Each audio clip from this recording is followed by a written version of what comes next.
만나서 반갑습니다. 반갑습니다. 예, 광우 스님이라고 합니다. 저희 불교에는 4대 명절이 있습니다.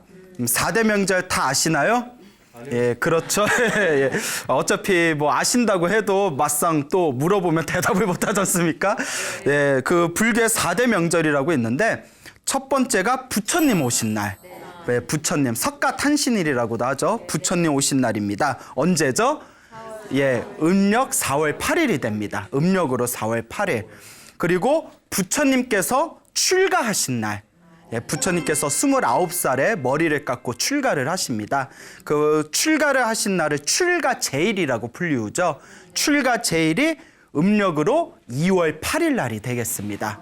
그리고 부처님께서 출가를 하시고 6년 후에 보리수 나무 아래에서 완전한 깨달음을 얻게 되십니다. 그래서 도를 이루셨다 해가지고 성도제일이라고 불리웁니다. 성도제일은 음력으로 12월 8일이 되겠습니다. 그리고 부처님께서 나이가 80살이 되셨을 때 이 육체의 몸을 벗어 던지시고 이 세상을 떠나시게 됩니다. 그래서 우리가 열반에 드셨다라고 표현을 하죠. 그래서 열반제일이라고 해가지고 열반제일은 음력으로 2월 15일, 2월 보름이 되겠습니다. 그래서 부처님 오신 날, 부처님께서 출가하신 날, 부처님께서 깨달음을 얻으신 날, 그리고 부처님께서 열반을 하신 날. 그래서 이것을 4대 명절이라고 불리우게 됩니다. 그래서 오늘은 이제 우리가 출가제일이 코앞에 다가왔지 않습니까? 네. 그래서 음력 2월 8일 출가제일을 또 우리가 기념해서 오늘은 부처님의 출가에 대해서 한번 간단하게 또 짚어보는 시간을 가져보도록 하겠습니다. 여러분, 출가라는 말은 많이 들어보셨죠? 네. 예, 출가의 뜻이 한자 한문 그대로 풀이하자면 집에서 나왔다는 뜻이에요. 예, 집에서 벗어났다. 집에서 벗어났다라는 출가를 크게 두 가지 의미로 해석을 합니다. 첫째는 이제 집을 벗어났다. 여기서 말하는 집은 첫째 의미로 세속적인 욕망을 뜻합니다. 즉 세속, 세상의 욕망에서 벗어났다라는 의미가 담겨져 있습니다. 세상의 욕망, 우리 세상 사람들, 머리를 기르고 있는 이 바깥 사람들, 세상 사람들이 살아가는 욕망이 크게 5가지가 있다고 합니다. 식욕이 있고, 성욕이 있고, 수면욕이 있고, 그리고 재물에 대한 욕망이 있고, 마지막에 명예, 사람들에게 관심받고 우러름을 받고 싶어하는 명예에 대한 욕망이 있죠. 이것을 오욕이라고 합니다. 그래서 이 오욕을 즐기는 탐욕의 마음을 오욕락이라고 하죠.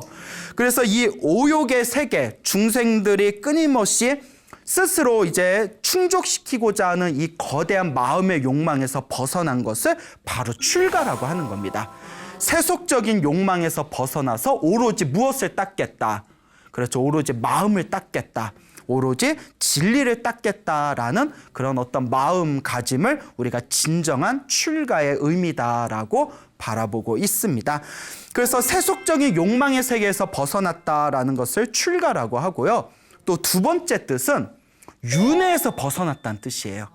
요 집이 단순히 내가 살고 있는 집에서 나왔다는 뜻도 아니고 내가 살고 있는 이 중생들의 삶의 탐욕심에서 벗어나서 한 걸음 더 나아가서 삶과 죽음의 윤회에서 벗어나는 것, 이것을 진정한 의미의 출가라고 합니다. 우리 불교는 윤회의 가르침이죠. 그래서 인과 업보라고 하지 않습니까? 여러분들의 지은 업은 다 어떻게 한다고 했죠? 자기가 받는다고 했지 않습니까? 그래서 우리 불교에서는 내가 이번 생에 지은 업보대로 다음 생에 지옥에 태어날 수도 있고 짐승으로 태어날 수도 있고 또 사람으로 태어날 수도 있고 혹은 하늘세계 천상계에 태어날 수도 있지만 지옥에 태어나든 인간으로 태어나든 천상계에 태어나든 내가 지은 업대로 끊임없이 돌고 돌면서 살아야 되기 때문에 이 윤회의 삶을 중생의 크나큰 업보로 보았습니다. 중생이 가지고 있는 가장 큰 업보가 바로 윤회라는 것이죠. 그래서 우리 중생들은 이 윤회라는 거대한 집안에서 살고 있는 거예요.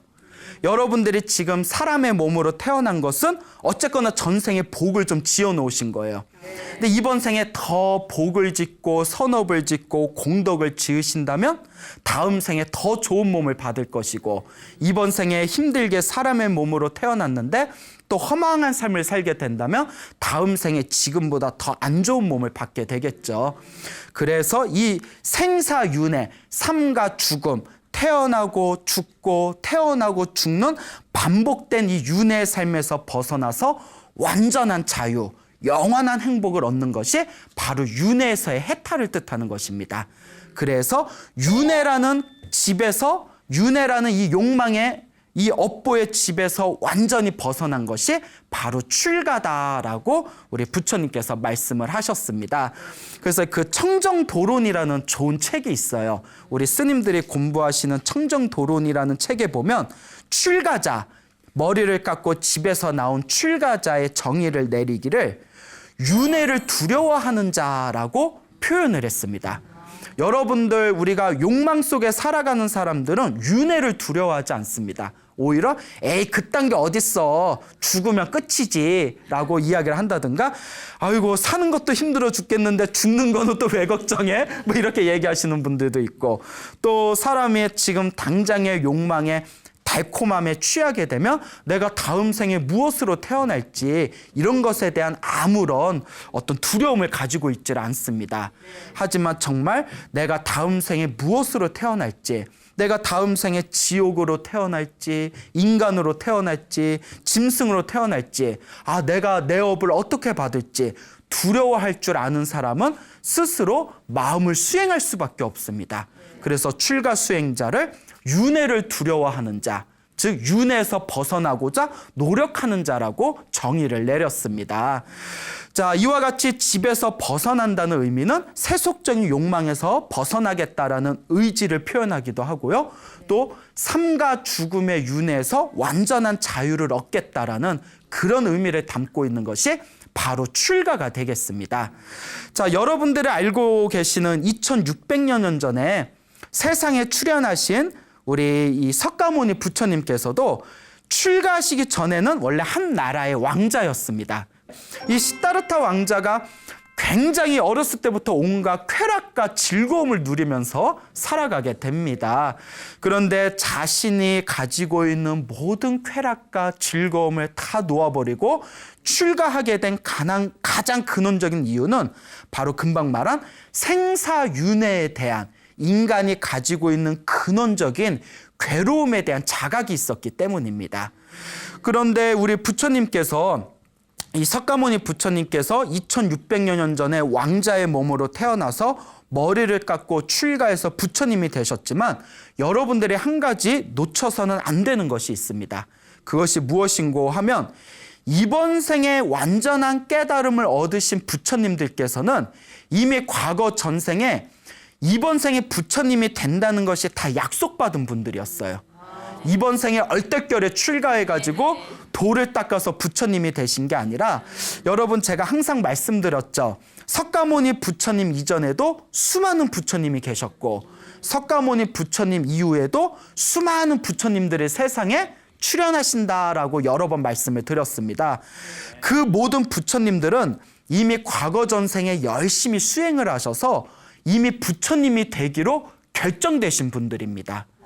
그래서 이 세상에 부처님으로 출현하시는 모든 분들은 과거에 아주 오랜 과거 전생에 나도 미래 세상에 부처님이 되겠습니다라고 서원을 세운 분들이에요.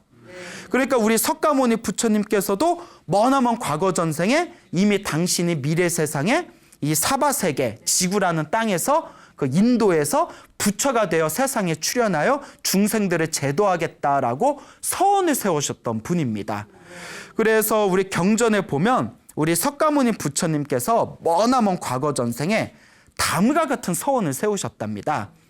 어떤 이야기인고 하니, 머나먼 과거 전생에 인간의 인식으로는 헤아릴 수 없는 수많은 과거 전생, 또 다른 차원의 또 다른 세계에 부처님이 계셨답니다. 근데 그 부처님의 이름도 석가모니 부처님이셨대요. 그 부처님도 석가모니셨는데 이 석가모니 부처님에게 아난다라는 제자가 있었대요. 아난이라는 이름을 가진 제자가 있었는데 하루는 아난 스님을 불러서 아난이여, 내가 등이 너무 아파서 그런데 이게 좋은 기름을 등에다 바르면 등의 통증이 좀 사라질 것 같다.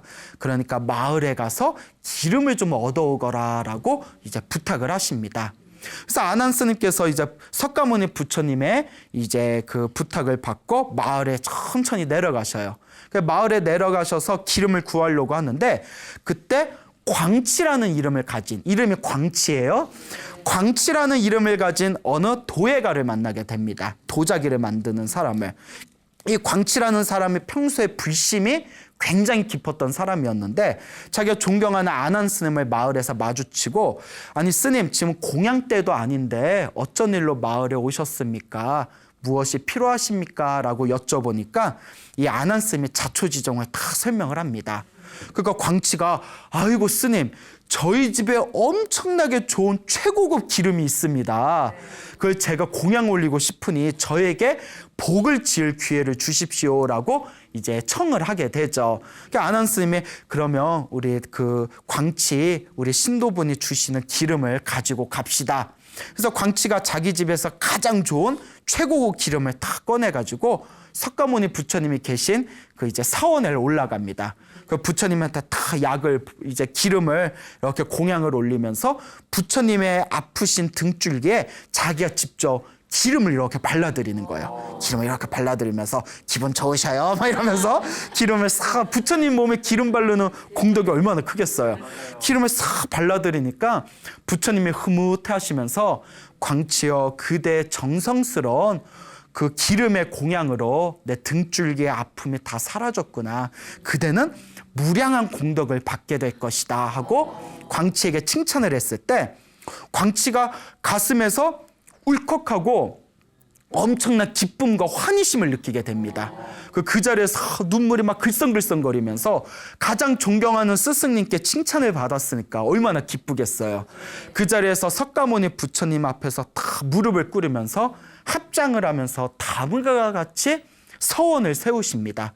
거룩하신 석가모니 부처님이시여, 만약 제가 부처님께 기름을 공양한 이 공덕이 있다면 저도 머나먼 미래생에 부처님이 되기를 원합니다. 만약 제가 머나먼 미래생에 부처님이 된다면 제가 가장 존경하는 석가모니 부처님의 이름과 똑같은 석가모니라고 불리우기를 제가 간절하게 발언드립니다라고 부처님 앞에서 서원을 세웁니다. 그때 부처님께서 그대의 원과 같이 반드시 이루어질 것이다 라고 부처님께서 이제 허락을 하시게 되죠. 이와 같이 석가모니 부처님 앞에서 기름 공양을 올리고 그 공덕의 힘으로 저도 미래 세상에 석가모니 부처님과 똑같은 존재가 되겠습니다 라고 서원을 세운 그때의 인연으로 수많은 세월이 지난 뒤에 이 사바세계 2600년 전에 석가모니라는 이름의 부처님으로 새롭게 이 세상에 나투시게 된 것이다 라는 내용이 나오고 있습니다. 이와 같이 이번 생에 출현하신, 미래에 출현하시거나 과거에 출현하신 모든 부처님들께서는 이미 오랜 과거 전에 당신이 부처님이 되시겠다라는 서원을 세우고 수많은 태어나고 죽는 윤회의 삶 속에서 복덕과 지혜를 닦고 수행하고 육바라밀을 완성하신 분들입니다. 그렇기 때문에 이번 생에 부처님이 되신 것은 과거 전생에 수많은 수행을 하셨기 때문에 이번 생에 부처님이 되신 것이 결정된 것이다 라고 우리가 바라보면 되겠습니다. 그러니까 이번 생에 부처님이 되시는 게 결정된 거라면 출가도 어떻게 된 걸까요? 결정된 거죠. 이미 이번 생에 출가하시기로 다 결정이 된 것입니다. 그렇게 이제 이 사바세계 2600년 전에 그 지금의 네팔 부근에 이제 가펠라 성이라는 곳에 아버지는 정반왕이고 어머니는 마야 부인이라는 이 아버지 왕과 어머니 사이에서 이제 시다르타 왕자로서 세상에 태어나게 됩니다. 처음에 이 마야 부인, 어머니 마야 부인은 이제 아기 부처님, 시다르타 왕자를 이제 배에 품고 친정집에 출산을 하려고 이렇게 길을 가다가 룸비니 동산 다 들어보셨죠? 룸비니 동산에서 갑자기 이제 잠깐 우리 쉬어가자꾸나 해놓고 요 나무 밑에서 잠깐 쉬고 있을 때 태기가 느껴가지고 나무 밑에서 이제 갑자기 애를 낳게 됩니다. 그 이제 우리 아기 부처님이 되는 거죠. 그래서 그 유명한 얘기 있지 않습니까? 태어나자마자 하늘의 신들이 목욕을 시키고 7 발자국을 걸어서 한 손은 하늘을 가리키고 한 손은 땅을 가리키면서 청산천하 유아독존 뭐 이랬다고 하지 않습니까? 자, 어쨌거나 아기 부처님이 출현을 하시고 이제 출산을 위해서 친정을 가다가 중간에 이제 애를 낳게 됐으니까 다시 집으로 갈 필요가 없잖아요. 그래서 왕궁으로 돌아오게 됩니다. 이제 친정집에 가는 걸 멈추고 왕궁으로 돌아와서 크게 이제 잔치, 축제를 벌입니다. 그때 그 인도 땅에서 가장 위대한 스승 중에 한 분으로 손꼽혔던 아시타라는 선인이 하늘의 천문을 보고 별자리를 본 뒤에 저 가필러성의 위대한 분이 출현을 하셨구나. 내가 직접 가서 관상을 한번 봐야 되겠다. 예. 그래서 그 카필라성에 이제 신통력을 부려서 거기 카필라성의 순식간에 도달을 하게 됩니다. 그때 아시타 선인의 나이가 한 120살이라는 설이 있어요. 100살이 넘었다라는 그 신선이죠, 신선.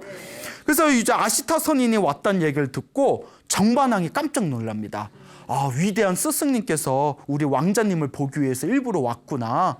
그리고 이제 왕자를 보고 싶다는 아시타 선인에게 딱 시다르타 왕자를 보여줍니다.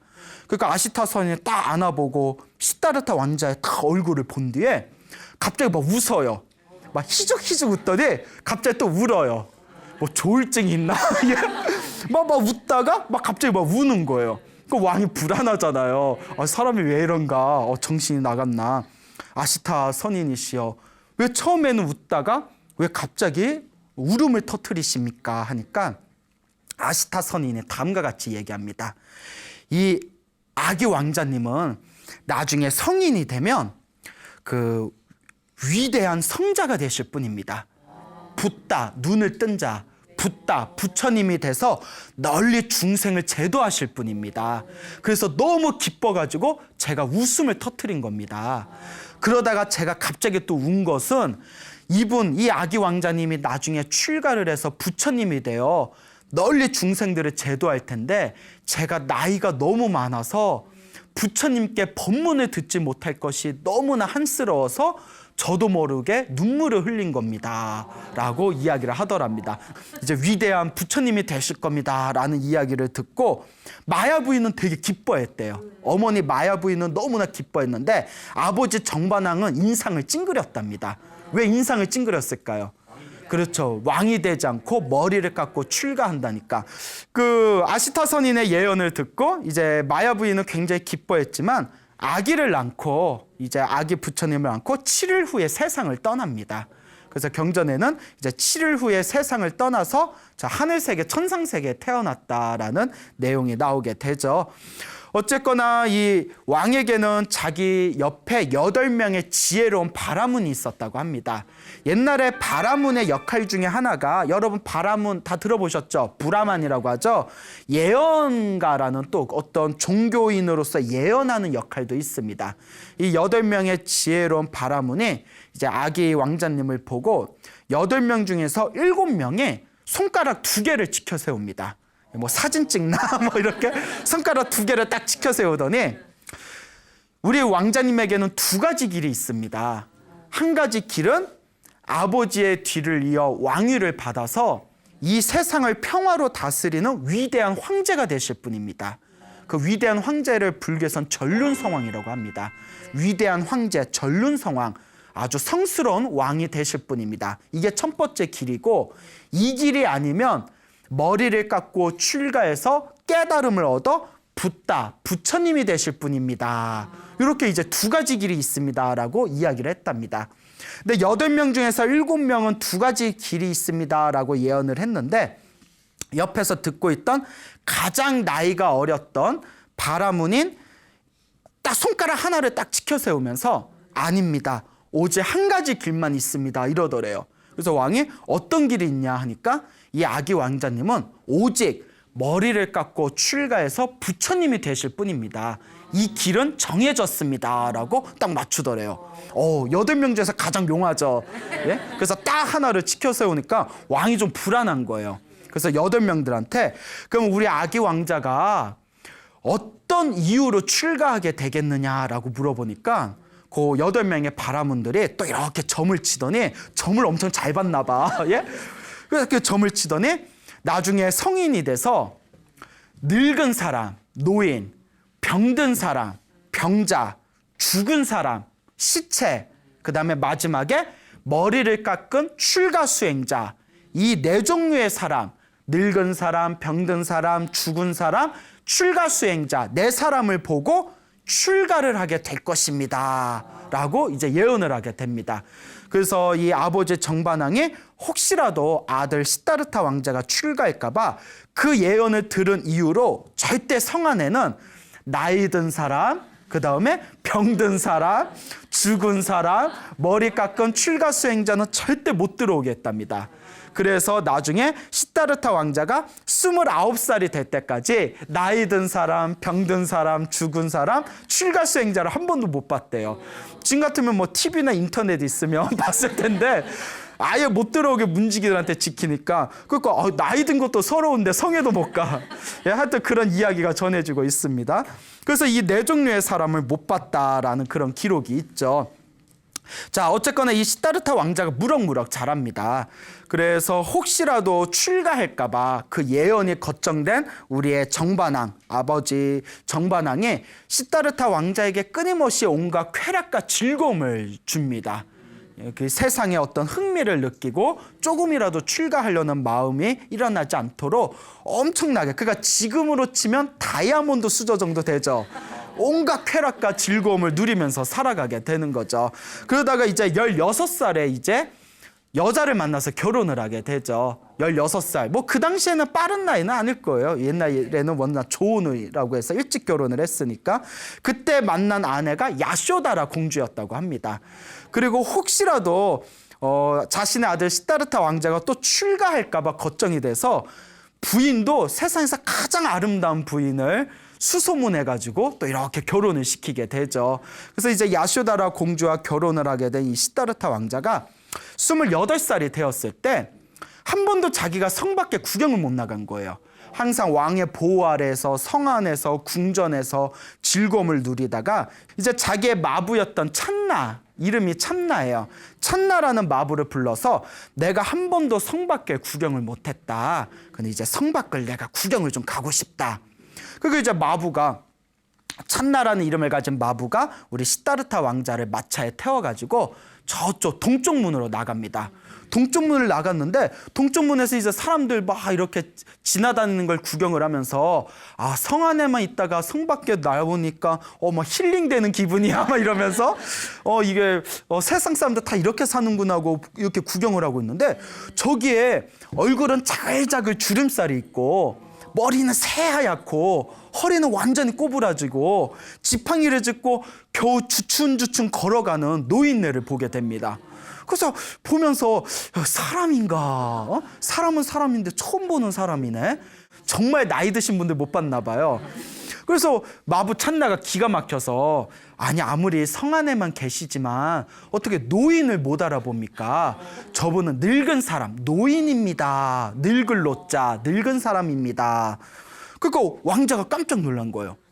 야, 그러면 왜 늙냐라고 물어보니까 사람이 나이가 먹으면 갓난아기가 점점 자라다가 나중에는 저렇게 노인이 되는 겁니다. 그러니까 야, 그러면 우리 아버지도 나중에 저렇게 되시냐? 그러니까 정반왕이 굉장히 동안이었나 봐. 그러니까 아버지가 나이 드셔도 나이 든지도 몰랐나 봐. 또 왕이었으면 얼마나 좋은 거 많이 드셨겠어요. 나중에 정반왕, 왕장님의 아버지 정반왕도 나중에 저렇게 나이가 들어서 노인이 되실 겁니다. 야, 그러면 나도 저렇게 노인이 되고 내 사랑하는 아내 야쇼다라도 나중에 저렇게 노인이 되냐. 이 늙음은 누구도 피해갈 수 없습니다. 라는 말을 듣고 그 자리에서 충격을 받아요. 예, 우리가 이거 전문 용어로 뭐라고 하죠? 멘탈이 붕괴됐다고 하죠. 예, 멘붕이라고 하잖아요. 완전 충격을 받게 됩니다. 노인이란 존재를 처음 본 순간. 야, 내가 마음이 참 무겁구나. 우리 좀 다른 데로 가보자. 그래서 이제 마부 찬나가 이제 다른 성으로 갔는데 이제 동쪽에 갔었잖아요. 이번 이제 남쪽으로 갑니다. 남쪽에 있는 이제 성문을 딱 갔더니 이제 남쪽에서 이렇게 주변을 이렇게 구경을 하고 있는데 그 골목 사이사이에 사람들이 쓰러져 가지고 움직이지 않는 걸 봅니다. 그 막 신음소리를 내고 온몸에는 살이 다 그냥 살가죽이 다 떨어져서 갈비뼈가 호연하게 보이고 그 깜짝 놀라서 너무나 그 혐오스러운 모습에 마부 찬나에게 저 바닥에 쓰러져서 신음소리를 내면서 움직이지 못하는 저 사람들은 누구냐 하니까 이 마부 찬나가 저 사람들은 병자입니다. 병든 사람들입니다. 지금 다들 병에 걸렸는데 돈이 없어서 치료를 받지 못해가지고 길에 이렇게 버려진 겁니다. 라는 이야기를 듣게 됩니다. 그러니까 병든 사람의 그 처참한 모습을 보고 처음 본 그 혐오스러운 모습에 완전히 충격을 받게 된 거예요. 그러니까 궁궐 안에서는 항상 예쁘고 잘생긴 사람들만 보고 건장한 사람들만 보다가 병들어서 길에 쓰러져 가지고 막 거품을 물고 있는 사람을 보니까 너무 충격을 받아서 야, 병에 왜 걸리는 거냐라고 물어봅니다. 그 엄청나게 우리 시다르타 왕자는 잔병치레 한 번 안 했나 봐요. 야, 병에 왜 걸리는 거냐? 그것도 복이에요. 그러니까 병에 걸리는 건 누구나 나이가 들어서 몸의 기운에 빠지면 병에 걸리는 겁니다. 그러면 나도 병에 걸릴 수 있겠네? 아, 시다르타 왕자님께서 지금은 젊어서 건강하시겠지만 병에 걸리는 건 절대 장담하지 못합니다. 시다르타 왕자가 병든 사람을 보고 충격에 빠집니다. 너무나 놀래가지고 또 두려움에 떨게 됩니다. 그러니까 야, 내가 심장이 벌렁벌렁 거린다. 빨리 다른 곳으로 가자꾸나. 그러니까 나이 든 사람, 노인을 보고 병든 사람, 병자를 보니까 충격을 받은 상태에서 그러면 이번에는 서쪽문으로 한번 가보겠습니다. 서쪽문에 갔는데 서쪽문에는 송장들의 모아놓고 화장을 하는 공동묘지터가 있는 곳이었대요. 서쪽은.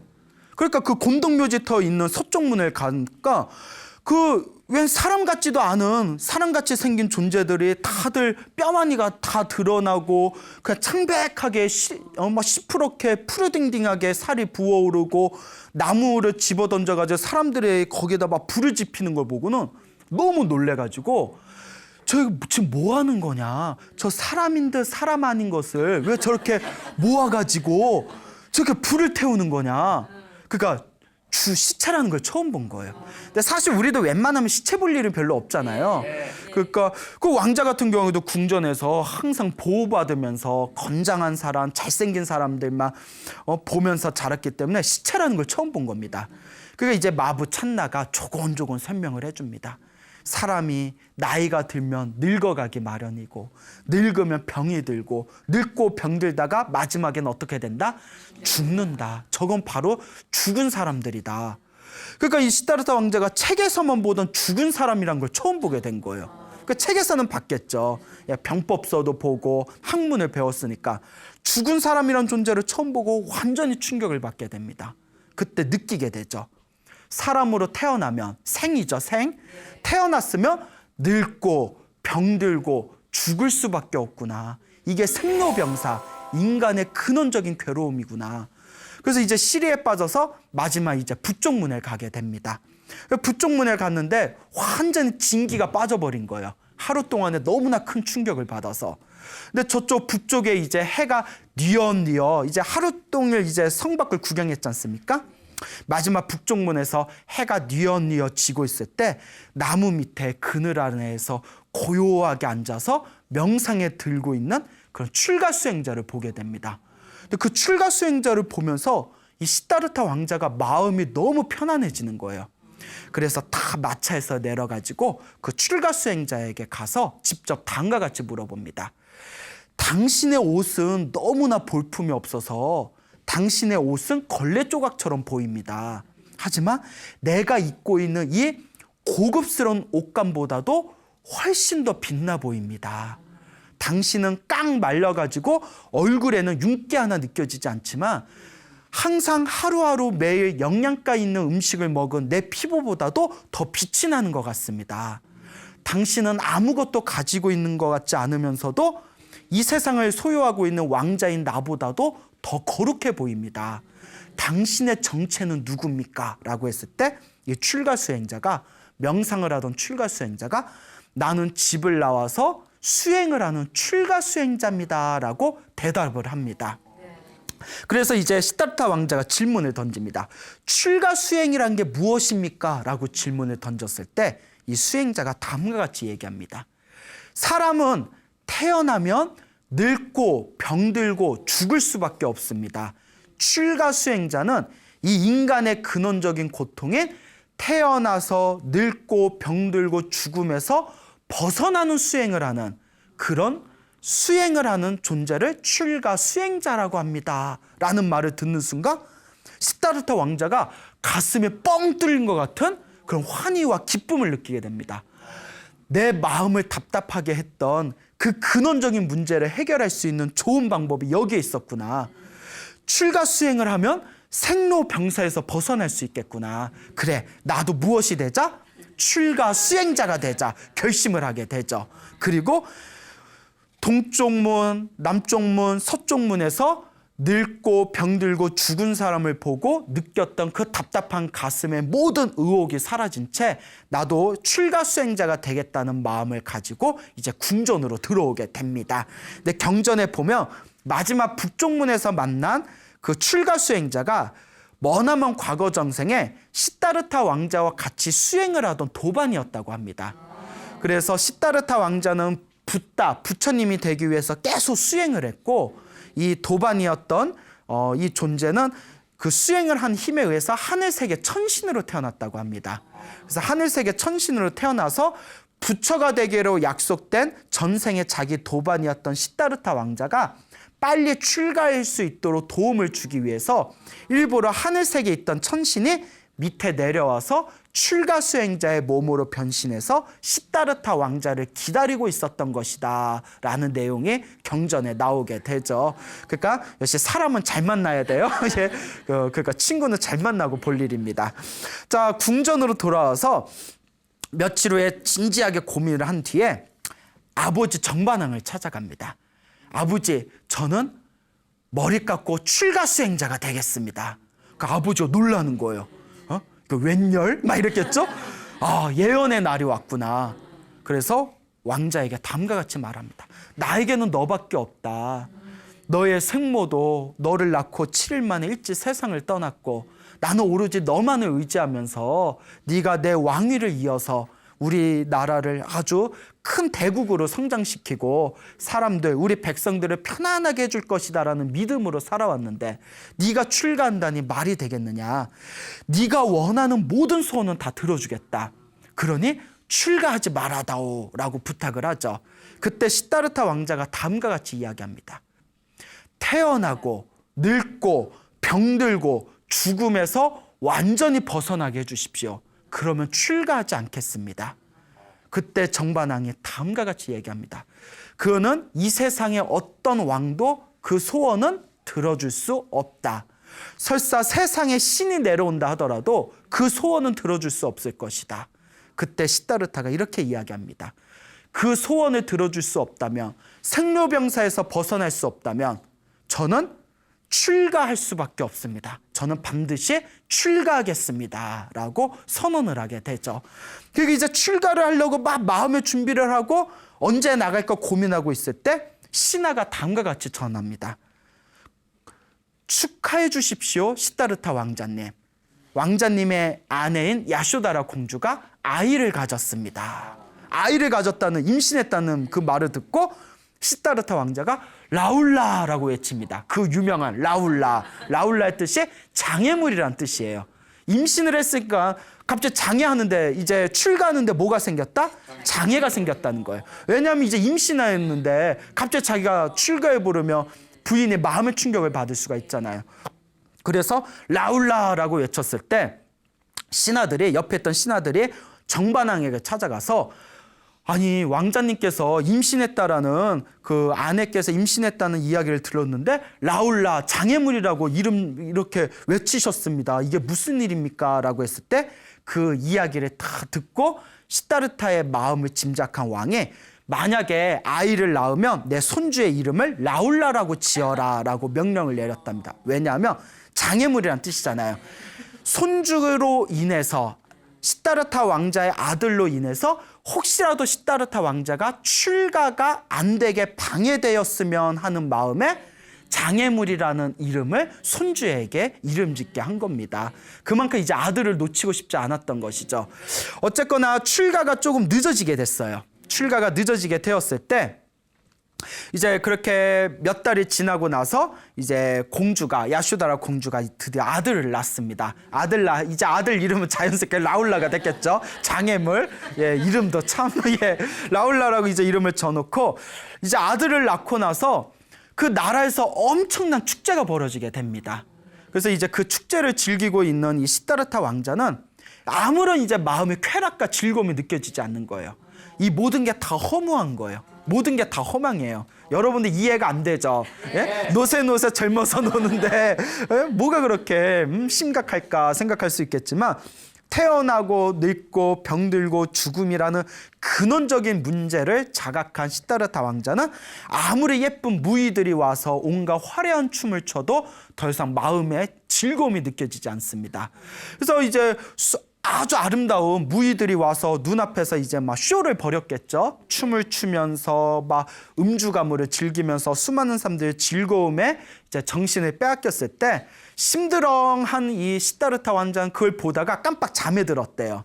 이제 아무 재미가 없으니까 나 출가해야 되는데 하면서 이렇게 이제 잠에 들게 되었을 때 시다르타 왕자가 잠에 든 걸 보고는 그 무희들과 사람들도 다들 이제 밤이 되어서 잠에 골아떨어지게 됩니다.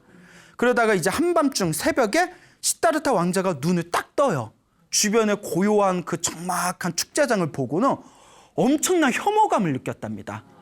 낮에는 그렇게 신나서 춤을 추고 놀던 사람들이 다들 이렇게 자빠져서 잠을 자고 있는 모습에 그 적막한 모습을 보면서 화려했던 축제장은 묘지와 같이 느껴지고 그 축제장에서 쓰러져서 자고 있는 사람들은 다들 시체와 같이 느껴지더래요.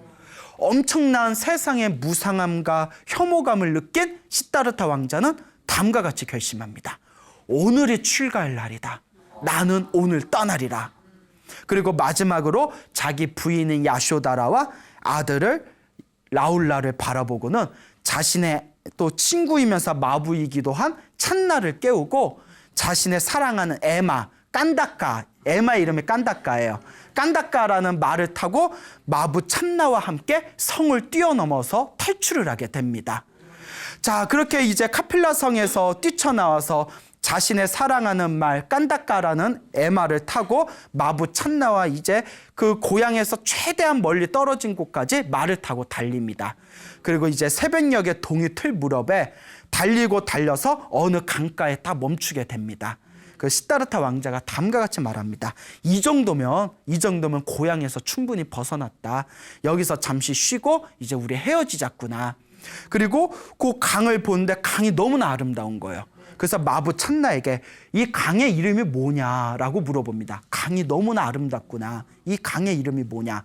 그때 마부 찬나가 이 강은 아노마 강이라고 불립니다 라고 합니다. 근데 이 아노마, 인도말 아노마가 뜻이 훌륭하다라는 뜻이랍니다.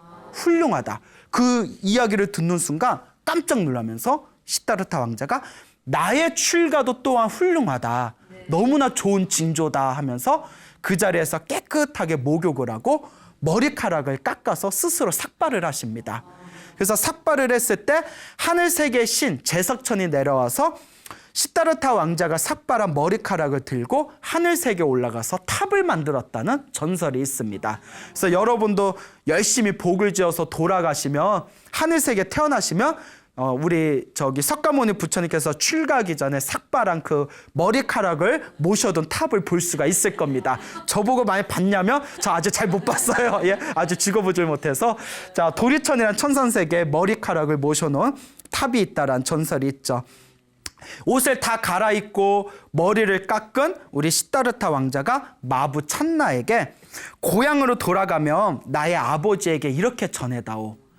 아들 시다르타는 완전한 깨달음을 얻기 전까지 결코 고향에 돌아가지 않겠다라고 라고 전해다오 하면서 이제 마부 찬나와 자신의 사랑하는 말인 깐다까를 보냅니다. 근데 그렇게 쓸쓸하게 이제 수행의 길로 떠나는 홀로 그 고독한 뒷모습을 보던 이 사랑하는 말 깐다까가 주인을 애타게 부르다가 심장이 터져서 죽어버렸대요. 심장이 터져서 죽은 그 말은 죽은 뒤에 하늘 세계 천신으로 태어나게 되었다라는 이야기가 경전에 나옵니다. 이와 같이 극적으로 출가한 우리의 시다르타 왕자는 이제 머리를 깎고 출가의 길을 걸으면서 6년 동안 열심히 수행을 하신 뒤에 보리수 나무 아래에서 비로소 완전한 깨달음을 얻게 되십니다. 이와 같이 29살의 깨달음을 위해서 출가하셨고 6년 후인 몇 살에? 35살에, 계산이 빨리 안 되시나 봐요. 35살에 보리수 나무 아래에서 완전한 깨달음을 얻으시게 되었다라는 것 정도는 우리 불자라면 어느 정도 머릿속에 다 기억을 해 두셔야 될 것입니다. 아시겠죠, 여러분? 네. 이와 같이 한 분의 부처님께서 세상에 출현하시게 된 것 자체가 이미 과거 전생에 끊임없이 복을 짓고 선업을 짓고 공덕을 지었기 때문에 이루어진 그 공덕의 힘이 바로 깨달음의 길이다라는 것을 여러분들이 명심하시길 바랍니다.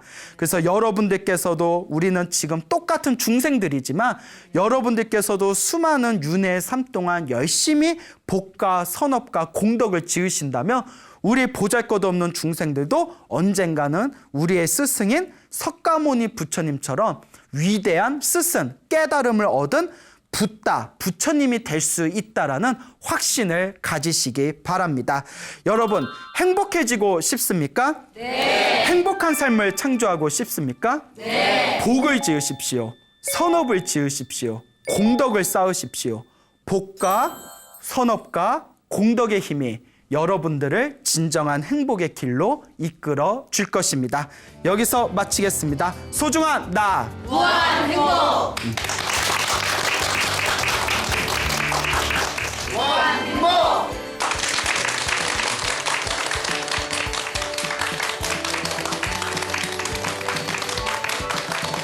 예, 만나서 반갑습니다. 예, 광호 스님이라고 합니다. 예, 우리 불교에는 4대 명절이 있다라고 저번 시간에 말씀을 드렸습니다. 그리고 또 한 가지 우리가 특기할 만한 사항이 우리 부처님께서 출가를 하신 그 출가 제일이 음력으로 2월 8일입니다. 그래서 29살에 출가를 하시고 35살에 깨달음을 얻으시고 그 80살에 세상을 떠나셨는데 우리는 깨달으신 분들이 세상을 떠나셨을 때 열반에 드셨다라고 표현을 합니다. 근데 열반에 드신 날이 또 출가제일하고 7일 차일, 일주일 차일 뿐이 안 나요. 그래서 2월 8일 날 출가제일이고 그리고 그 일주일 후에 2월 보름, 2월 15일이 바로 열반제일입니다. 열반에 드신 날, 열반제일이 되겠죠. 그래서 오늘은 또 부처님의 열반제일을 또 기념해서 또 부처님의 열반에 대해서 간단하게 또 짚어보는 시간을 가져보도록 하겠습니다. 우리가 흔히 열반이라는 표현을 사용할 때 원래 이 열반이 저 인도 산스크리트어로는 니르바나라고 합니다. 니르바나라고 하고 저 남방에서 사용하는 팔리어라고 있거든요. 팔리어로는 닛바나라고 합니다. 닛바나. 예, 산스크리트어로는 니르바나. 빨리어로는 닛바나. 여러분 혹시 헤비메탈이나 락 좋아하시는 분 좋아하세요? 또 굳이 손을 드시네요. 너바나라고 들어보셨죠? 너바나. 예, 잘 아시네요. 그 천재적인 또 그 또 가수 중에 헤비메탈 가수 중에 이제 너바나라는 그룹이 있었는데 이 너바나가 너를 봐 뭐 이런 뜻이 아니라 그 닛바나에서 나온 말이라고 합니다. 그리고 열반이라고 중국에서 열반 이렇게 번역을 한 게 우리 한글 발음으로 읽으면 열반인데 중국 발음으로 열반을 닛반 이렇게 발음이 됩니다. 니에반. 그러니까 닛바나하고 발음이 같죠. 그래서 소리를 따라서 번역했다 해서 음역이라고 하죠. 음역. 소리 따라서 번역했다. 이 니르바나, 이 열반의 원래 의미는 불을 끄다라는 뜻이 있습니다. 이렇게 입으로 훅 불어서 불이 꺼지다. 그래서 불이 꺼진 상태를 인도에서는 가장 편안하고 고요하고 안정된 상태라고 봤어요. 왜 그런고 하니 인도는 더워요. 인도는 덥기 때문에 여러분 추운 지방에 있는 사람들한테 천국이 어떠냐라고 물어보면 뭔가 따뜻하다 이런 개념이 있고요. 그 적막한 그 사막지대에 살고 있는 사람한테 천국이 어떨 것 같냐 하면 그 꿀이 흐르는 강이 있고 막 초목이 우거지고 막 시원하고 이런 걸 이제 상상하듯이 인도는 어때요?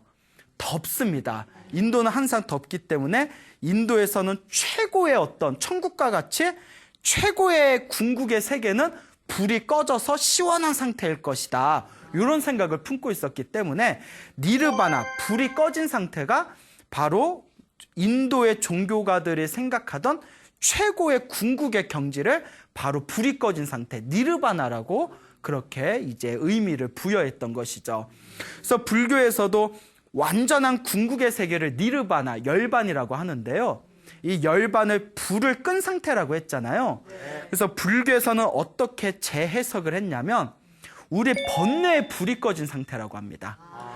탐욕과 성냄과 어리석음이라는 우리 중생들이 가지고 있는 근원적인 삼독심, 탐욕, 성냄, 어리석음의 불길이 완전히 꺼진 깨달음의 상태를 바로 열반이라고 불렀습니다. 그래서 지금 많은 분들이 열반이란 표현을 사용하면 죽었다라는 의미로 강하게 받아들이지 않습니까? 원래 초기 불교에서는 열반은 깨달음의 또 다른 의미였다고 합니다. 깨달음이라는 의미를 가지고 있는 열반이 후대에 점점 내려오면서 이 세상을 떠나셨다, 돌아가셨다, 죽음이라는 의미로 많이 해석이 이렇게 보태어진 것이다라는 그런 설이 있습니다. 근데 이 열반에는 크게 두 가지의 열반이 있죠. 첫 번째 열반은 유여열반이라고 합니다. 유여열반. 그리고 또 무여열반. 이렇게 두 가지로 나눠지게 되는데요. 요 여자가 남을 여자예요. 남을 여자. 그래서 열반이라는 것이 우리 번뇌의 불이 완전히 꺼진 깨달음의 상태라고 했잖아요. 그래서 깨달음은 얻었지만 아직 육체가 남아있으면, 깨달음을 얻었어도 육체가 있으면 배 고파요, 안 고파요? 배 고픕니다. 깨달은 사람도 밥 먹어야 되거든요. 깨달은 사람도 잠 자요, 안 자요? 잠 자죠. 깨달은 사람도 세수해야 되고, 깨달은 사람도 이제 물 마셔야 되고. 그래서 깨달음은 얻었지만 아직 육체가 남아있을 때 유여열반이라고 합니다. 남을 여자, 남음이 있다. 아직 육체의 기본적인 그런 어떤 깨달은 사람도 육체라는 기본적인 어떤 생활의 습관은 남아있기 때문에 유여열반이라고 하고요. 깨달으신 분이 이 육체조차도 다 벗어버리고 이 세상에서 육체까지 완전히 소멸했을 때 무슨 열반이라고 한다? 무여열반이라고 합니다. 없을 무자에 남을 여자. 아무런 남김없이 진짜 완전한 열반에 드셨다. 그래서 육체조차 사라진 완전한 열반을 우리가 무여열반이라고 하고 줄여서 반열반이라고 합니다. 여기서 말하는 반은 완전하다는 뜻이에요. 완전한 열반. 육체까지도 완전히 소멸한 완전한 깨달음의 세계로 돌아가셨다 해서 반열반이라고 불리우게 되죠. 그러니까 우리가 흔히 큰 스님이나 부처님이 돌아가셨을 때 열반에 드셨습니다라는 표현은 사실 무슨 열반을 뜻하는 거예요? 그렇죠. 무여열반, 반열반을 뜻하는 거죠. 제 말 무슨 얘기인지 다 아시겠어요? 예, 그 반열반, 무여열반이 우리가 죽음이라는 의미를 사용할 때 쓰는 열반의 의미가 되겠습니다. 그 우리가 부처님이 돌아가셨습니다 했을 때 돌아가셨다는 표현을 쓰지 않고 열반에 드셨습니다라는 표현을 하고 완전한 열반에 들어가셨기 때문에 반열반에 드셨습니다. 반열반에 드셨습니다 하면 어떤 사람이 열반에 반만 들어가셨나? 또 이렇게 오해하면 돼요, 안 돼요? 그게 아니라 완전한 열반에 들어가셨다. 무여열반. 아무런 남김없이, 육체의 남김없이 완전한 깨달음의 세계로 돌아가셨다라는 의미로 해석을 해야 됩니다. 그런데 우리가 열반이란 표현을 쓸 때 불교 공부를 제대로 안 하신 분들이 어설프게 경전을 보고 불교 공부를 하신 뒤에 오해하시는 게 하나 있어요. 우리가 중생들, 깨달음을 얻지 못한 중생들은 죽은 뒤에 윤회의 세계 속에 다시 들어갑니다. 깨달음을 얻으신 아라한이나 붓다 같은 분들은 이제 열반에 드신다고 하죠. 윤회가 완전히 사라진 세계입니다. 근데 이 열반을 가리켜서 어떤 분들은 완전한 허무에 빠진다고 해석하는 분들이 있어요. 그러니까 아무것도 없는 거, 텅텅 비어서 그냥 아무런 인식이 없고 볼 수도 없고 들을 수도 없고 맡을 수도 없고 완전히 그 허무에 빠지는, 완전한 정멸에 빠지는 것이 열반이다라고 간혹 불교를 잘못 해석하는 분들이 있습니다. 근데 우리 초기 경전에 봐도 그 당시에도 2600여 년 전에 부처님의 제자 중에 수행을 제대로 안 한 제자가 부처님의 설법을 듣고 그걸 잘못 오해해서 사람들에게 열반에 들어가면 아무것도 없다, 그 완전 무로 돌아간다, 이런 식으로 이제 이야기를 했답니다. 그 말을 듣고 부처님께서 그 제자를 불러서 붓다가 얘기한 열반은 아무것도 없다는 게 아니다. 열반은 아무것도 없는 허무를 뜻하는 게 아니다. 어디 가서 그런 얘기하지 말아라. 이렇게 이제 따끔하게 말씀하시는 내용이 초기 경전에 보면 나오죠. 그래서 부처님께서 열반에 대해서 말씀하시기를 어려워하셨어요. 왜 그런가 하면 열반은 깨달음을 얻은 사람들만 이해할 수 있는 세계이기 때문에 깨달음을 얻지 못한 사람들에게 억지로 열반에 대해서 설명하면 오히려 자꾸 오해가 양상되기 때문에 우리가 아라고 얘기했는데 어라고 잘못 알아듣는 경우 많잖아요. 그 말이라는 게 얼마나 우스워요. 나는 웃자고 얘기했는데 뭐 다큐로 받아들인다거나, 예? 나는 A라고 얘기했는데 혼자서 B나 C로 또 잘못 오역하는 경우가 있지 않습니까? 그래서 부처님께서 열반은 깨달음을 얻은 사람만이 알 수 있는 궁극의 세계라고 얘기하셨습니다. 그래서 대승 불교에 가면 사람들이 자꾸 열반이 허무주의로 오해를 하니까 대승 불교에서는 열반을 가장 행복한 궁극의, 가장 인간이라는 존재를 뛰어넘어서 모든 생명들이 누릴 수 있는 가장 지고지순한 그런 극락과 같은 세계다라는 식으로 자꾸 의미를 부여하게 되죠. 어쨌거나 여기서 중요한 거는 열반은 허무주의가 아니다. 어떤 깨달은 자들만이 도달할 수 있는 가장 행복한 그런 세계다. 이렇게 이해를 하시는 게 가장 정답에 가까울 것 같습니다. 자, 부처님께서 이제 열반에 드셨다라는 표현을 쓰시는 것은 이제 우리 중생들이 생각하는 단순한 죽음을 떠나서 완전한 행복과 진리의 세계로 돌아가신다라는 그런 의미가 담겨져 있는데요. 부처님께서 이제 나이가 드시면서 부처님의 수행을 방해하던 마왕 파순이라고 있습니다. 이 마왕 파순이 자꾸 부처님한테 빨리 돌아가셔야죠, 빨리 열반에 들어가셔야죠 하고 자꾸 조르는 거예요. 우리 치면 자꾸 죽으라고. 그러니까 이제 이 부처님께서 이제 돌아가시기 3개월 전에, 열반에 드시기 3개월 전에 호련히 자기의 이제 시자였던 아난 스님을 불러서 이와 같이 이야기를 하십니다.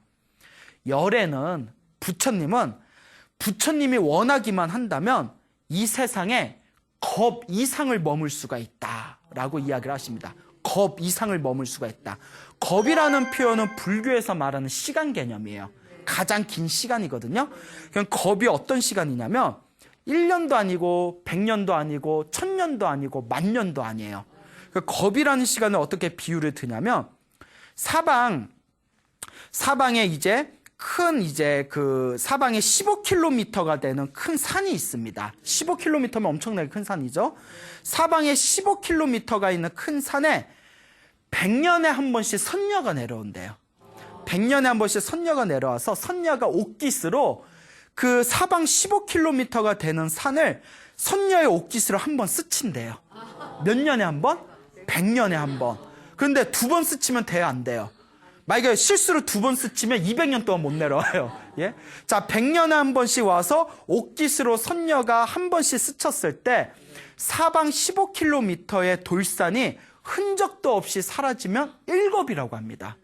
그 어마어마한 시간이겠죠. 인간의 의식으로 헤아릴 수 없는 시간이겠죠. 그래서 부처님께서 당신의 신통력을 이용한다면 이 세상에 금방 말한 겁 이상을 세상에 머무를 수가 있다. 그러니까 우주의 시작과 끝을 같이 할 수가 있는 거예요. 예, 인간이 원하는 어떤 무병장수의 거의 극대화된 상태라고 볼 수가 있겠죠. 근데 아난 스님한테 아나나 부처님이 원하기만 하면 이와 같이 엄청난 시간, 겁 이상을 이 세상에 머물 수가 있다라고 3번을 얘기하셨는데 마왕 파순이 아난스님의 귀를 막아버리고 마음을 어지럽게 혼란시켰대요. 그래서 아난이 부처님이 3번을 말씀하셨는데 3번을 다 제대로 그 말을 듣지를 못했답니다.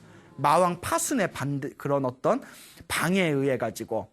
그때 경에는 이렇게 나오죠. 그때 아난이 부처님, 우리 중생들의 행복과 안락과 이익을 위해서 이 세상에 오래 머물러 주십시오라고 청을 했으면 부처님이 여기에 오래 계실 생각이셨대요. 하지만 아난 스님이 마왕 파순이 아난의 귀를 막아버린 까닭에 부처님께서 3번을 얘기했지만 아난이 그 3번을 듣고 다 한 귀로 그냥 흘려버리게 됩니다. 그리고 아난 스님이 다 이렇게 나가버리니까 다시 마왕 파순이 뿅 하고 나타나서 부처님 이제 그러지 말고 부처님도 이제 내일 모레면 80이신데 이제 그만 세상을 떠나시죠. 오래 사셨네요. 뭐 이러면서. 그러니까 부처님께서 가만히 듣다가 마왕 파순이요. 내가 갈 때는 내가 잘 알고 있다. 그러니 너는 어서 사라지거라. 그리고 마왕 파순이 호련히 사라지게 되었을 때 부처님께서 3개월 후에 나는 반열반에 들 것이다. 이 세상을 떠나겠다라고 스스로 선언을 하십니다. 3개월 후에 반열반에 들 것이다 라고 결정하는 순간 온 대지가 8번 진동을 일으켰대요. 그래서 우리나라도 지진이 나가지고 불안한데 온 대지에 8번 진동이 꽝꽝꽝꽝 하고 생기니까 아난이 깜짝 놀래가지고 아난 스님이 부처님께 절을 하면서 붓다시여 왜 갑자기 이 대지가 8번 진동을 하는 것입니까? 라고 여쭤봅니다. 그때 부처님께서 자초지종을 설명하십니다. 내가 3개월 후에 반열반에 들겠다라고 결정한 순간 이 대지가 8번 울린 것이다. 그러니까 그때서야 아난이 눈물이 펑펑 흘리면서 저희들은 부처님을 스승으로 여기고 살아가고 있는데 부처님이 3개월 후에 떠나가신다고 하면 저희는 어떻게 삽니까? 부디 중생들의 행복과 안락과 이익을 위해서 이 세상에 오래 머물러 주십시오. 아니 버스는 지나갔는데 이제 와서. 그래서 부처님께서 유명한 말씀을 남기시죠. 이 세상에서 만남이 있으면 반드시 헤어짐이 있고 이 세상의 모든 것은 모였으면 반드시 흩어짐이 있다. 설사 내가 아무리 오래 이 세상에 있다 하더라도 언젠가는 나도 이 세상을 떠날 수밖에 없다. 그런데 빨리 가고 늦게 가매 무엇을 집착하겠는가라고 부처님께서 무집착에 대해서 설법을 하십니다. 3개월 후에 세상을 떠나겠다고 선언을 하신 부처님께서 이제 3개월이면 거의 100일이잖아요. 이제 외살리 부처님이 계시던 외살리에 있는 모든 스님들을 모아서 부처님께서 당부의 말씀을 하십니다. 열애가 부처가 붓다가 세상을 떠난 뒤에도 슬퍼하거나 방황하지 말아라. 부처님이 남긴 법과 계율에 의지해서 수행한다면 부처님이 옆에 있는 거나 다름이 없을 것이다. 하지만 그대들이 부처님이 정작 옆에 있어도 부처님이 가르쳐준 법과 계율을 따르지 않는다면 부처님이 옆에 있어도 있는 것이 아니다. 그러니 오직 법과 계율을 따라라 라고 간곡하게 얘기를 하십니다. 그 부처님께서 3개월 후에 세상을 떠나기로 결정을 하셨기 때문에 남은 3개월 동안 당신께서 이제 평생 동안 다니셨던 그 이제 인도의 전역에 있는 제자들이 있는 사원을 차례차례대로 이제 걸어 다니면서 방문을 하십니다. 이제 당신의 가는 마지막을 이제 그 남은 제자들을 위해서 설법을 하시면서 그 3개월을 보내시게 되죠. 한 걸음 한 걸음 이제 다니시면서 지금은 뭐 KTX도 있고 뭐 버스도 있고 하다못해 뭐 콜택시를 불러도 되고 뭐 이러지만 옛날엔 다 걸어 다니셨잖아요. 한 발자국 한 발자국 걸어 다니시면서 그 인도에 있는 그 당신이 그 전역에 세워져 있는 부처님의 사원을 다니면서 수많은 사람들에게 이제 설법을 하시게 되죠. 그렇게 이제 3개월이 거의 지나갔을 무렵에 부처님의 반열반이 이제 코앞에 다가왔을 때 어느 도시에 잠깐 머무르시게 됩니다. 근데 그 머무른 도시에 쭌다라는 사람이 있었어요. 쭌다. 그 한문에는 춘다라고 불리우는데 이 쭌다라는 사람이 부처님의 모습을 보고 너무나 신심이 나서 부처님께 거룩하신 부처님이시여 제가 내일 점심 공양에는 제가 부처님께 공양을 올리고 싶습니다. 저희 집에 오시면 제가 공양을 올리겠습니다. 라고 청을 하게 됩니다. 그 부처님께서 다음 날에 아난스님과 함께 그 쭌다의 집에 방문하시게 되죠.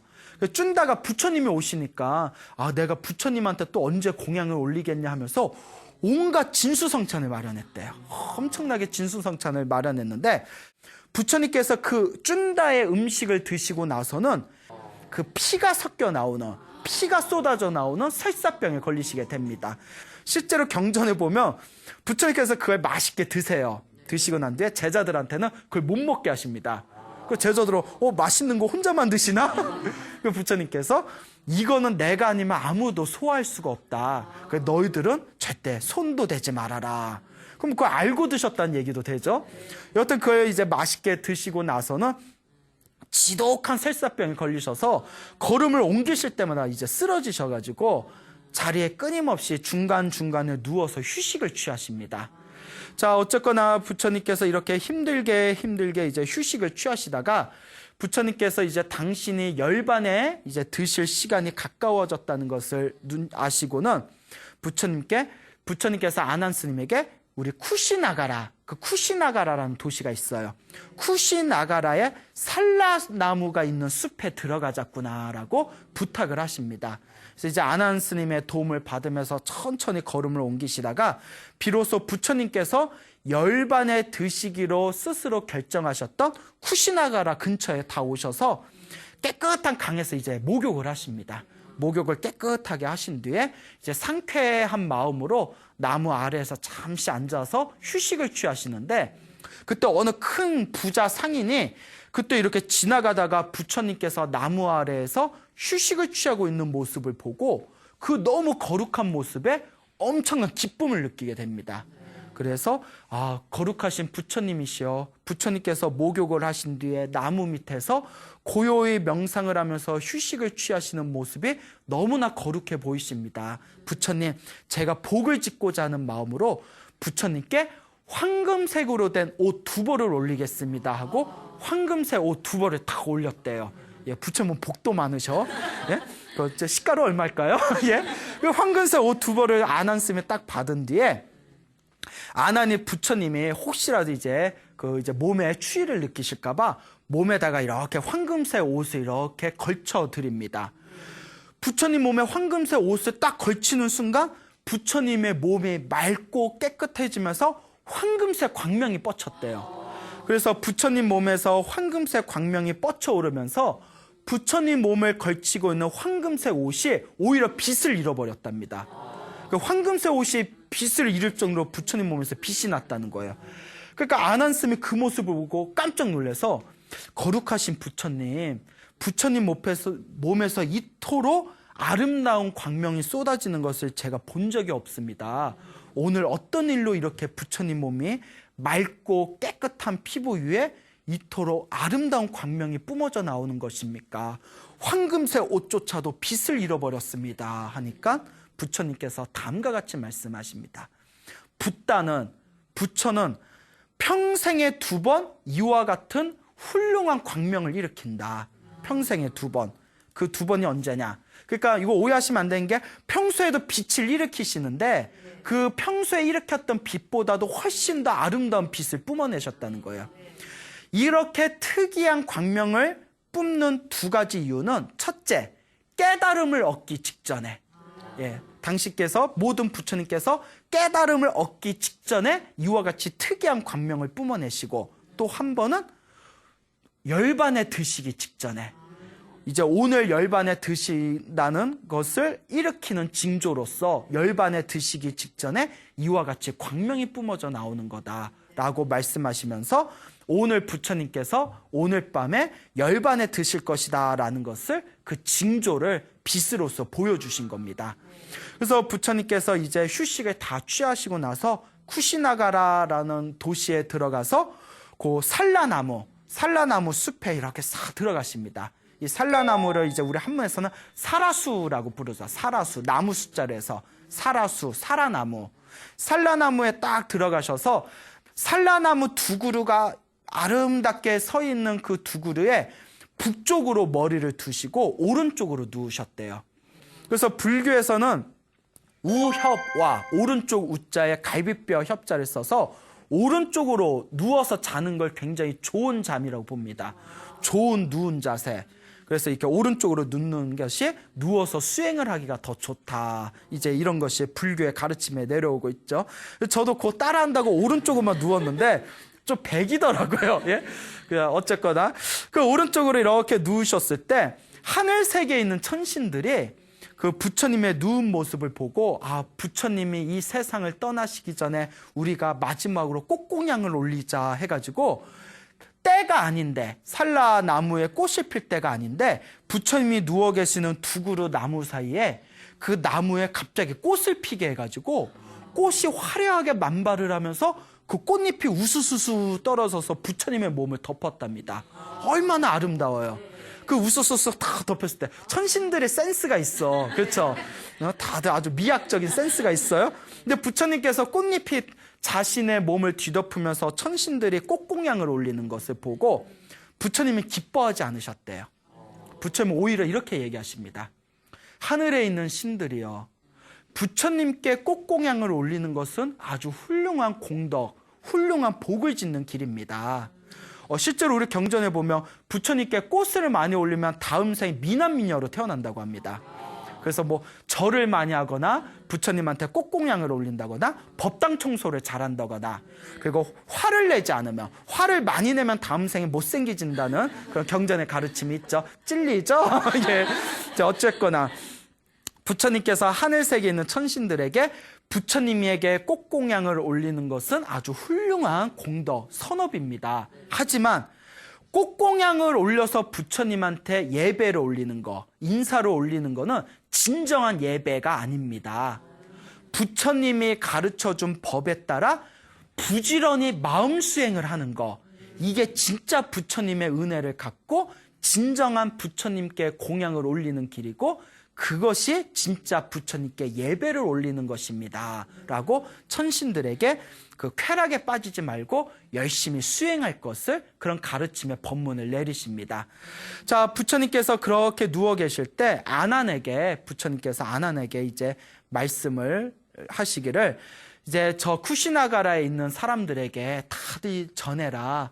이제 붓다께서 오늘 밤에 반열반에 드시게 되니 마지막으로 이 산라나무 숲에 와서 부처님께 예배를 드리라고 어서 사람들에게 알리거라 라고 부처님이 아난에게 시킵니다.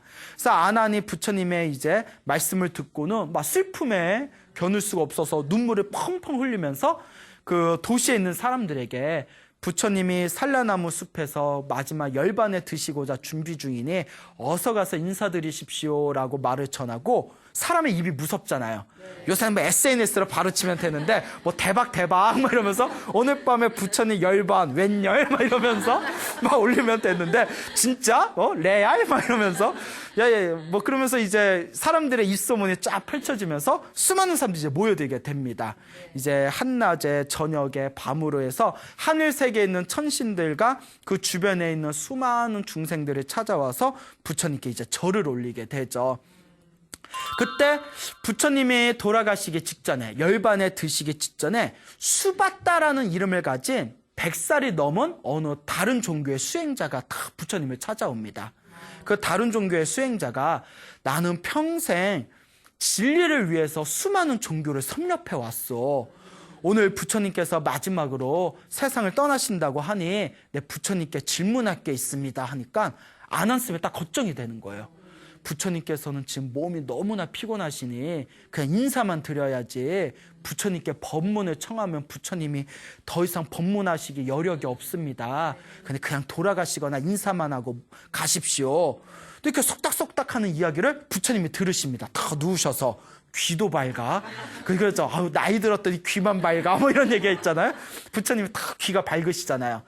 아나나, 이 세상에 부처님이 세상에 출현한 것은 한 사람에게라도 법을 전하고 한 사람에게라도 진리의 세계를 인도하기 위해서였다. 근데 어찌하여 법을 들으러 오는 사람을 막을 수가 있단 말인가? 그 사람을 내게로 보내라. 그것이 바로 부처님이 세상에 출현한 진정한 뜻이다 참 대단하죠.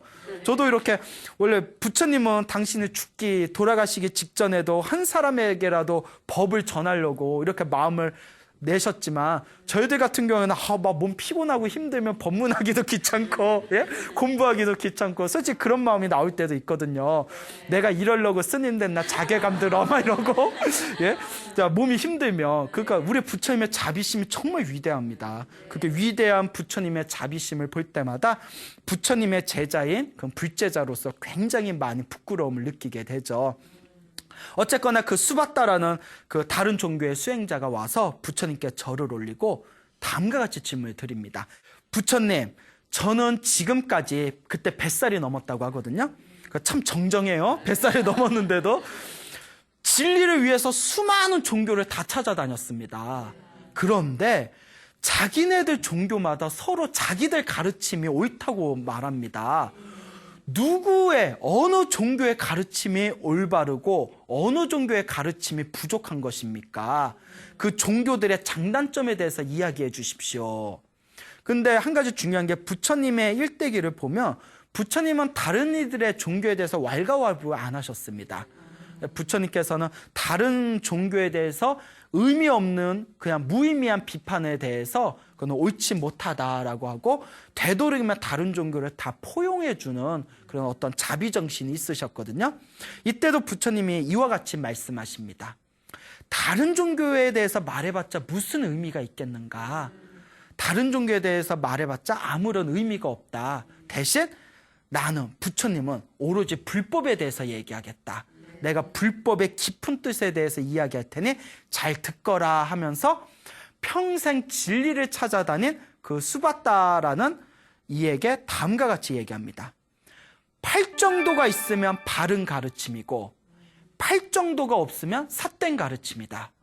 오로지 팔정도만이 진정한 바른 진리다라는 설법을 해주십니다. 그래서 이 팔정도라는 그 우리 불교 수행의 핵심이 되는 8가지 가르침이 있습니다. 그래서 팔정도, 첫째가 정견, 바른 견해를 뜻합니다. 정견, 또 정견에 대해서 설명하면 한도 끝도 없고요. 정견, 바른 견해, 정사유, 바른 생각, 바른 생각을 뜻하죠. 그 다음에 정어, 바르게 말하는 거, 바른 말을 뜻합니다. 그 다음에 정업, 정업은 바른 행위를 뜻합니다. 그 다음에 정명, 정명은 바를 정자에 못쓴 명자를 쓰는데 바른 못숨의 뜻이 아니라 바른 생활 방식을 뜻합니다. 바르게 살아가는 거. 예? 그 다음에 정진, 바르게 정진하는 거. 그 다음에 정념, 정념은 바르게 마음을 챙기는 거. 그 다음에 마지막에 정정은 바르게 정신을 통일하는 거. 이 8가지, 정견에서 정정까지 이 8가지 발음이 있으면 그건 올바른 진리다. 하지만 이 8가지 바른 8가지의 이치가 없다면 그것은 올바른 가르침이 아니다 해서 불교의 가장 중요한 핵심이 팔정도이다라고 말씀을 하십니다. 8가지 다 외우셨어요? 나중에 인터넷 치면 다 나와요. 자, 어쨌거나 이 팔정도를 설하셨을 때 이 수다따가 부처님의 설법을 듣고 부처님의 열반을 드시기 직전에 그 자리에서 완전한 깨달음을 얻습니다. 그렇도록 수많은 사람들을 찾아다니면서 진리를 찾던 이 수다따라는 수행자가 마지막 부처님의 법문을 듣고 완전한 깨달음을 얻고 그 자리에서 머리를 깎고 출가하게 됩니다. 100살이 넘어서 그분이 바로 부처님의 마지막 제자가 됩니다. 그런데 놀라운 일이 있습니다.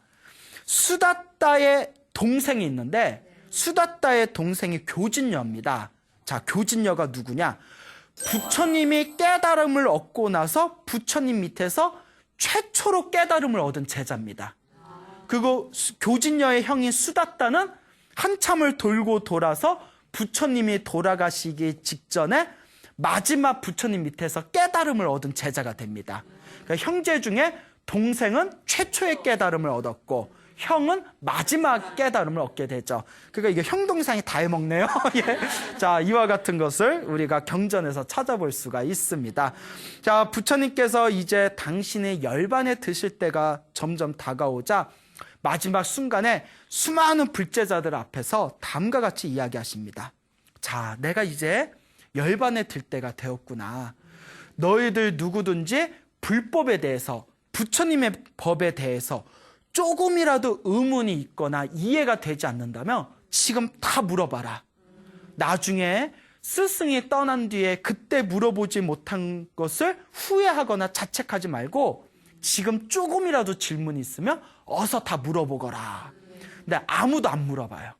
그 자리에서 아무도 질문을 안 하는데 왜 질문을 안 했냐? 옆에 있는 사람들이 막 눈치 줘서 안 한 게 아니라 그 자리에 있는 모든 불제자들은 더 이상 부처님의 법에 대해서 아무런 의혹이 없고 아무런 의심이 더 이상 없었기 때문에, 완벽한 믿음이 서 있었기 때문에 더 이상 부처님한테 질문을 하지 않은 거랍니다.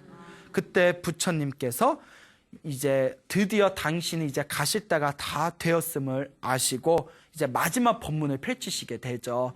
그때 아난이, 부처님의 제자인 아난이 부처님께 다음과 같이 이야기합니다. 스승이시여, 스승이 없으시면 이제 누가 우리의 의지처가 됩니까? 이제 우리는 부처님, 스승님이 안 계시면 누구를 의지합니까? 누구를 스승으로 모시고 의지합니까? 라고 했을 때 부처님께서 그 유명하신 다음과 같은 말씀을 하시죠.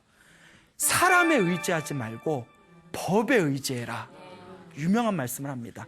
이거는 엄청난 그런 가르침입니다. 수많은 사이비 종교들이 있지 않습니까? 수많은 사이비 종교들의 특징은 자기한테 의지하라고 합니다.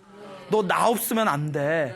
예? 나만 의지해야 돼. 나만 바라봐. 막 이러면서 나만 바라봐. 딴 데 보면 안 돼. 딴 데 보면 너희들은 저주에 걸릴 거야. 근데 부처님은 뭐라고 하셨죠? 사람에 의지하지 말고 무엇에 의지하라? 법에 의지해라. 계율에 의지하라. 그리고 부처님께서 자기 자신을 등불로 삼고 부처님의 진리, 법을 등불로 삼아라 라고 말씀을 하십니다. 그리고 더 이상 질문이 없는 제자들을 바라보시면서 부처님께서 다음과 같은 마지막 유언을 남기십니다. 이 세상에 영원한 것은 아무것도 없다. 게으르지 말고 부지런히 정진해라. 부지런히 수행해라.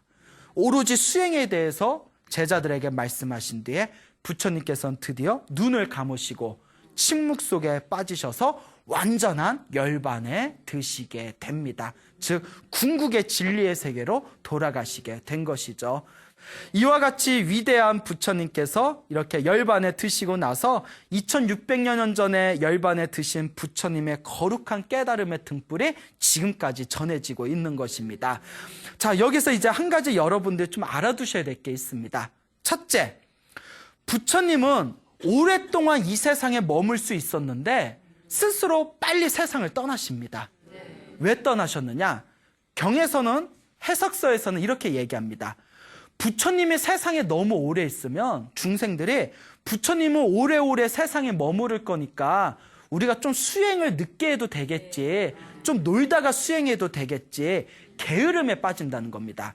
그래서 부처님께서 세상의 위대한 진리를 갖추신 부처님께서도 결국 세상을 떠날 수밖에 없다라는 죽음에 대한 경각심을 중생들에게 주고 중생들이 더 열심히 수행하라는 의미로 채찍질을 하기 위해서 부처님께서 스스로 세상을 이렇게 빨리 떠나는 모습을 보여주신 것이다. 이런 이야기가 전해지고 있습니다.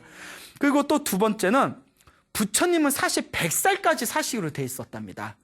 왜냐하면 부처님이 활동한 이 사바세계가 100살 수명 시대래요. 원래 이 사바세계는 100살은 살 수 있는 시대래요. 근데 100살을 다 채우기가 힘들어서 그렇지만, 그래서 부처님도 원래 이 사바세계에서 100살은 자연스럽게 살 수 있었는데 몇 살에 세상을 떠나시죠? 그러면 그 20살을 왜 남겨두었었냐 하면 부처님이 20년을 더 쓸 수 있는 복력을 우리 불제자들한테 남겨놓으신 거래요. 그래서 20년, 당신이 쓸 수 있는 20년의 복을 남겨두시고 2600년 동안 우리의 불제자들이 부처님이 남겨놓으신 20년의 복을 조각조각 떼어먹고 사는 거다라는 얘기가 있어요. 그래서 어느 큰 스님이 그러시더라고요. 승복만 입고 머리만 깎으면 절대 굶어 죽을 일은 없다. 왜 그러냐? 부처님이 20년 남겨놓은 복력이 있기 때문에 우리 스님들은 어지간해서 굶어 죽을 일이 없다. 이런 또 큰 스님들의 법문이 있습니다. 그런 설이 있죠. 자, 그리고 또 한 가지 중요한 게 부처님이 설사병에 걸리셨잖아요. 이것도 인과 업보랍니다. 부처님이 머나먼 과거 전생에 유명한 의사였답니다. 유명한 의사였는데 어느 부잣집에 있는 큰 부자를 그 난치병을 힘들게 고쳐줬대요. 근데 병을 고쳐줬는데 이 부자가 큰 돈을 이렇게 지불하기로 했는데 막상 돈 주려니까 아까운 거예요. 그래서 계속 돈을 안 줘가지고 그 복수심에 그 부자한테 설사약을 줘서 그 부자가 심한 설사병으로 인해서 거의 죽음 직전까지 갔대요. 그때 그 부자에게 복수하기 위해서 설사병을 일으키는 설사약을 준 그 업보로 부처님께서 그 설사병에 걸리신 거라고 합니다. 그리고 가장 중요한 마지막에 아난에게 마지막에 사실 이렇게 얘기하십니다. 아난아, 혹시 내가 열반에 든 뒤에 사람들이 쭌다에게 네가 준 음식 때문에 부처님이 돌아가셨잖아 라고 비난한다면 네가 반드시 찾아가서 위로해다오. 부처님이 말을 전하기를 쭌다가 준 공양 때문에 부처님이 떠나신 게 아니다. 오히려 쭌다가 부처님이 열반하시기 직전에 올린 그 공양의 공덕으로 쭌다는 엄청난 복과 선업과 공덕을 짓게 된 것이다. 그러니 절대 죄책감을 가지지 말아라. 그대는 엄청난 공덕을 지은 것이다 라고 전해다오라고 말씀하신 그런 내용들이 있습니다. 배려의 아이콘, 부처님이 되시겠네요. 이와 같이 내가 지은 업은 반드시 내가 받을 수밖에 없는 것입니다. 그래서 우리가 열반제를 맞이해서 부처님께서 2600년 전에 이 세상에 오셨지만 결국 부처님도 이 세상에서 흩어져 사라지셨습니다. 이와 같이 죽음이라는 이 무서운 세계에 대해서 경각심을 가지고 부처님조차 피할 수 없었던 죽음이란 거대한 세계에 대해서 우리가 삶과 죽음을 초월할 수 있는 부처님의 소중한 가르침을 끊임없이 닦아 나가야 되겠다라는 마음을 이번 열반제를 통해서 내가 열심히 수행하겠다라는 마음을 무럭무럭 일으키시길 바랍니다. 알겠죠? 네. 여러분, 행복해지고 싶습니까? 네. 행복한 삶을 창조하고 싶습니까? 네. 복을 지으십시오. 선업을 지으십시오. 공덕을 쌓으십시오. 복과 선업과 공덕의 힘이 여러분들을 진정한 행복의 길로 이끌어 줄 것입니다. 오늘 여기서 마치겠습니다. 소중한 나 무한 행복.